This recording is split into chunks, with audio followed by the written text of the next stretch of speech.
प्रिय दोस्तों, आज पोर्टल ग्लिच वाले मामले की हाईकोर्ट में सुनवाई थी। एक बहुत महत्वपूर्ण मामला था। उस सुनवाई के बारे में लगातार अलग अलग प्रकार के भ्रम पैदा किए जा रहे हैं। मैं उन भ्रम को क्लियर कर रहा हूं ताकि बच्चे परेशान ना हो और बार बार इधर उधर फ़ोन करके अपना समय ख़राब ना करें। मैं आपको बता दूं कि जैसे कि सुप्रीम कोर्ट का और हाई कोर्ट का ऑर्डर था री एग्ज़ामिनेशन का सभी ग्रुप्स में इंक्लूडिंग 20 ग्रुप्स, तो केवल मात्र जो है एक एफिडेविट फाइल किया गया हरियाणा स्टाफ सिलेक्शन कमीशन के द्वारा कोर्ट में, और उस एफिडेविट में कोर्ट को जानकारी दी गई है HSSC के द्वारा कि इस प्रकार का एक जो है मामला जो है सुप्रीम कोर्ट के अंदर और हाई कोर्ट के अंदर आया है, जिसमें हाई कोर्ट ने ये डायरेक्शंस दी हैं।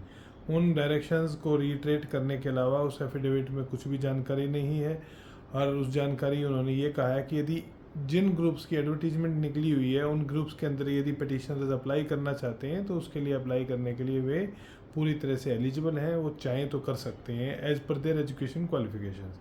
तो इसके अलावा जो है आज कोर्ट के अंदर कुछ नहीं था। और उसके बाद में जो है कोर्ट ने, जैसा कि इस बात की संभावना व्यक्त की जा रही थी कि सारे के सारे मामले डिस्पोज ऑफ किए जाएंगे, डिस्पोज ऑफ ये पिछली डेट पे भी हो जाते, लेकिन ऑर्डर को लेकर के कुछ कन्फ्यूजन था। सो कन्फ्यूजन को दूर करने के लिए कोर्ट ने 12 तारीख रखी थी, उसके बाद में डिस्पोज ऑफ कर दिए।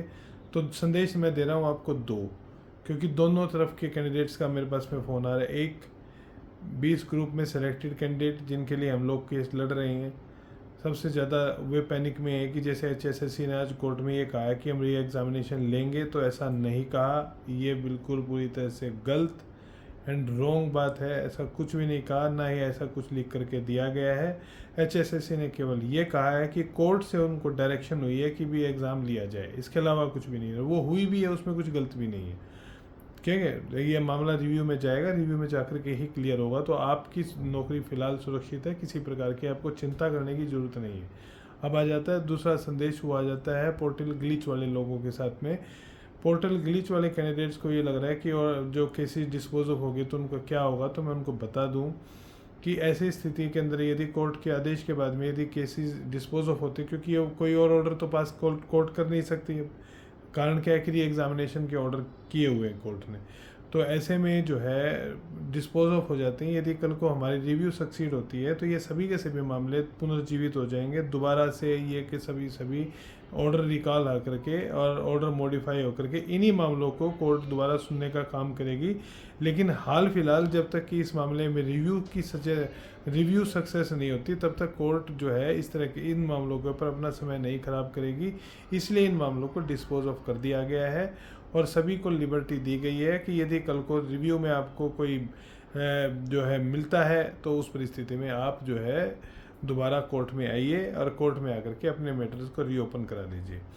चिंता करने की ना टेक्निकल ग्लिच वालों को ज़रूरत है, क्योंकि यदि ये जीवित हो जाते हैं सारे के सारे मामले, री एग्ज़ामिनेशन की ऑर्डर जब सेटिसाइड होता है तो टेक्निकल ग्लिच का मामला बिल्कुल पूरी तरह से सुलझेगा। चिंता करने की ज़रूरत नहीं है।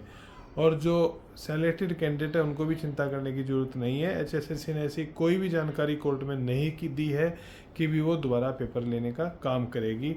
किसी भी प्रकार की झूठी और फर्जी अफवाह में मत आइए। जो लोग नौकरी कर रहे हैं अपनी नौकरी करिए, जो लोग पढ़ाई कर रहे हैं अपनी पढ़ाई करिए। धन्यवाद।